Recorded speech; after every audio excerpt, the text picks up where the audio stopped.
আসসালামু আলাইকুম এভরিওয়ান, কেমন আছেন সবাই? আজকে আপনাদের সাথে শেয়ার করব শোল মাছ ভুনা। আমি মাছটাকে কেটে ধুয়ে নিয়েছি, আলু দিয়ে ভুনা করব। আলুটাও কেটে নিয়েছি। এখানে বাটা মশলা এবং শুকনো মশলা একসাথে নিয়েছি। আমি এখানে পেঁয়াজ কেটে নিয়েছি। মাছ এবং আলু একসাথে নিয়ে নিব।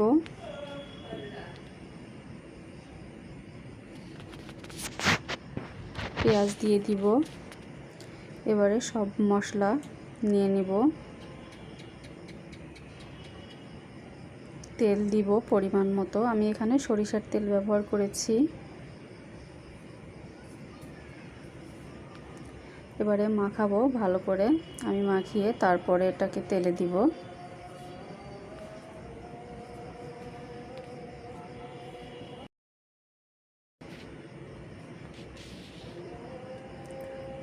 মাখানো হয়ে গেছে। এবারে কড়াইতে তেল দিয়ে দিব।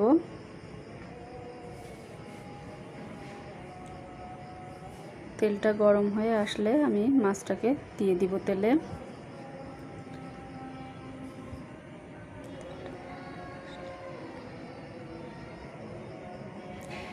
নেড়ে দিব একটু।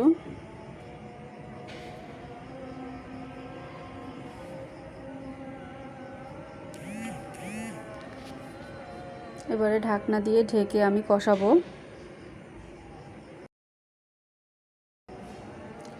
ঢাকনা উঠিয়ে আবার একটু নাড়াচাড়া করে দিব।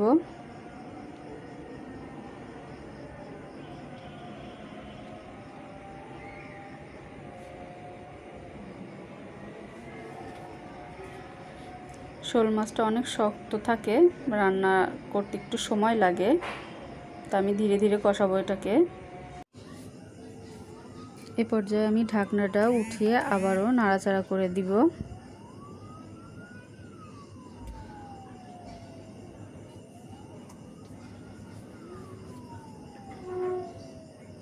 আপনাদের কাছে শোল মাছ ভুনা কেমন লাগে কমেন্টে অবশ্যই জানাবেন। কে কে বেশি পছন্দ করেন।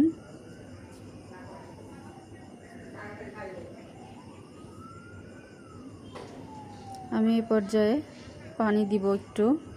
পানি দিয়ে ভালো করে কষাবো।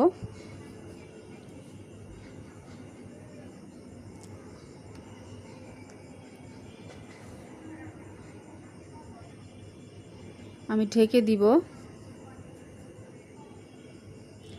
ঢাকনা উঠিয়ে আবার একটু নাড়াচাড়া করে দিব।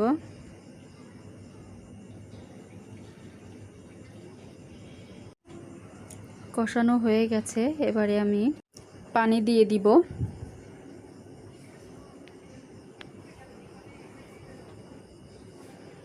মাছটা যেহেতু কষানো তাই বেশি লাগবে না, অল্প পানি দিব। বলক উঠে এসেছে।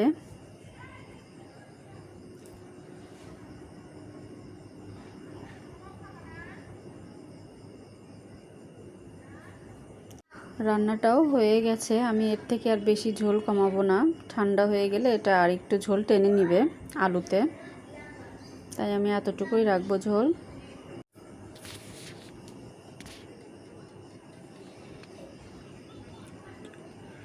আমি চুলা বন্ধ করে দিয়েছি। রান্নাটা হয়ে গেছে। আমি এবার বেড়ে নিব। আমি তরকারিটা বেড়ে নিয়েছি। রান্না কেমন হয়েছে কমেন্টে অবশ্যই জানাবেন। ভালো থাকবেন সবাই, সুস্থ থাকবেন। আল্লাহ হাফেজ।